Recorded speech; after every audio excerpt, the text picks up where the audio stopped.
샬롬 반갑습니다. 우리 확신반 여러분, 하나님의 말씀을 통한 은혜가 여러분의 삶 가운데 충만하시기를 소망합니다. 여러분 어떻게 말씀은 좀 읽고 예습하시고 공부하셨습니까? 쉽지 않죠? 저도 이제 지금 공부를 하고 있는 상황이지만 무언가를 내 안에 새롭게 넣는다는 것이 쉽지 않습니다. 시간이 지날수록 우리 안에 있는 것들이 자꾸만 나오려고 해요. 나의 생각, 나의 경험, 나의 이야기들이 내 안에 가득 채워져서 흘러나오려고 합니다.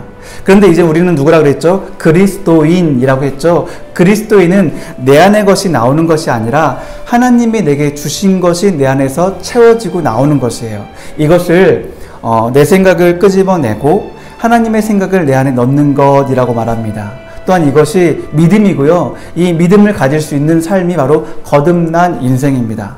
그런데 그게 쉽지가 않아요. 그렇죠? 하나님의 말씀이 내 안에 채워져야 되는데 하나님이 내게 무엇라 말씀하시는지 잘 들리지 않을 때가 있습니다. 들려도 이게 내 생각인지 하나님의 생각인지가 혼동될 때가 있다는 거예요. 그때 점검할 수 있는 것이 뭐라고 했죠? 하나님의 말씀, 성경이라고 말씀드렸습니다. 그래서 오늘 우리가 사과, 성경에 대해서 이야기를 나눌 텐데요. 먼저 주제 말씀 함께 읽겠습니다. 디모데후서 3장 16절의 말씀이에요.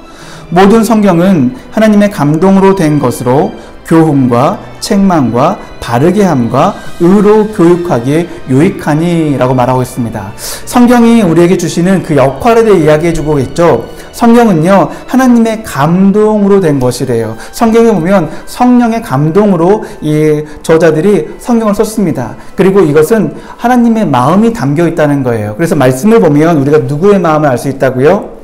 하나님의 마음을 알 수 있습니다. 그리고 이 하나님의 마음은 우리에게 교훈을 주고 책망도 주고 때로는 바르게 하고 의로 교육한다라고 말해주고 있습니다.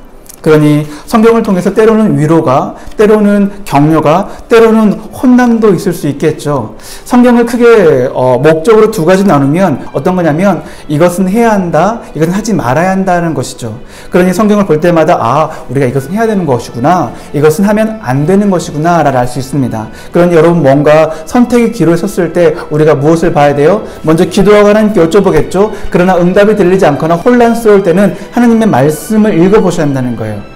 그러나 다 읽어볼 수 없으니까 여러분의 목사님들에게 여쭤보시면 그 상황이나 그 문제를 처해 있는 다루고 있는 성경 말씀을 여러분들에게 알려주실 수 있습니다.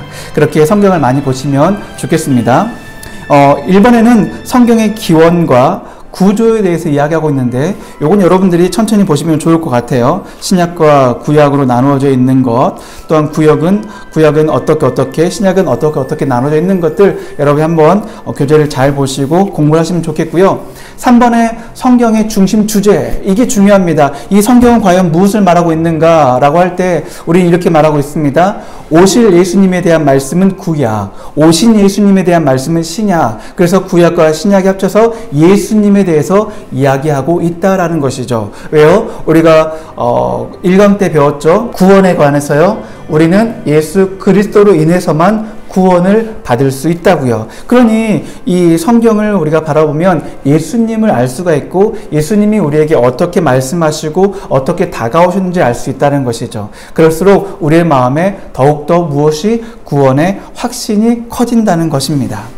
성경의 역할은 어떻게 말하고 있다고 그랬죠? 우리가 해야 할 것과 하지 말아야 할 것. 하나님의 자녀, 구원받은 자답게 살기 위해서 우리가 이 땅을 살아가면서 해야 할 일이 있고요. 하지 말아야 할 일이 있다는 것입니다. 그러니까 성경을 보면 점점 더 우리의 마음 가운데 이것이 옳고 이것이 그르다라는 것을 알 수 있습니다. 안경을 쓸 수 있다는 것이죠. 그리스도인의 안경. 딱 보면 이걸 하면 돼. 이걸 하면 안 돼 라는 것을 알 수 있습니다. 자, 이것을 아는 것과 또한 믿음으로 행하는 것은 달라요. 예. 우리가 안다고 해서 다 하진 않잖아요. 우리가 성경 말씀의 가장 유명한 말씀들 하나님 우리를 사랑하시고 우리를 사랑하신 것처럼 우리의 이웃도 우리 보고 사랑하라고 하시고 어떻게 해요? 용서함으로 사랑하라고 말씀하시는데 우리가 용서한 이웃도 있고 용서하지 못한 이웃도 있잖아요. 그래서 우리가 하나님의 말씀을 알아도 할 수 있는 것이 있고 할 수 없는 것이 있는데 이 문제는 성숙에 관련된 문제입니다. 그런 여러분의 믿음이 더욱더 커지고 성숙되어질수록 우리는 하나님의 말씀대로 살아갈 수 있다라는 것이죠. 그러니 하나님의 말씀을 가까이 하시기 바랍니다. 이 교제의 가장 중요한 것은 왜 이렇게 좋고 훌륭한 말씀인데 우리가 자꾸 가까이 할 수 없는가라고 할 때 말씀을 잘 이해하지 못해서 그렇다, 익숙하지 않아서 그렇다라고 말하고 있잖아요. 말씀을 우리의 생각으로, 우리의 경험으로, 내 지식으로 이해하려고 하면 그렇습니다. 말씀은 성령의 감동으로 쓰여져 있다고 말씀드렸죠. 그러니 우리 안에, 여러분 안에 계시는 성령님의 감동함으로 이 말씀을 이해하고 깨달을 수 있도록 늘 성령님께 간구하며 기도하며 말씀을 보시기 바랍니다. 여러분 안에 계시는 성령님께서 이 말씀을 깨닫게 해주시고 그 안경을 통해서 이것은 하나님이 기뻐하신 일이니까 우리가 해야 해, 이것은 하나님이 싫어하시는 일이니까 우리가 하면 안 돼라는 것을 분별할 수 있는, 깨달을 수 있는 성경을 통한 지혜를 여러분에게 주실 것입니다. 자, 이 시간 함께 만나면은 우리가 성경에 대해서, 성경의 목적과 역할과 또한 중심 주제에 대해서 제가 여러분에게 여쭤볼 거예요. 방금 말씀드린 영상을 보시고 꼭 예습해오시고 주일날 함께 만났으면 좋겠습니다. 주님의 이름으로 여러분을 사랑합니다. 기도하고 마치겠습니다. 하나님 감사합니다. 주님, 오늘도 저희를 사랑하시는 주님의 은혜로 함께 하오니 주님 지혜 주시고 은혜 허락하여 주시옵소서. 우리 확신만 식구들이 여러 삶의 가정에서, 삶의 자리에서 말씀을 통하여서 깨닫게 하시고 말씀을 통하여서 하나님을 향해 바로 알고 나아가는 우리 확신만 식구들 되게 하실 줄 믿사오며 예수님의 이름으로 기도합니다. 아멘.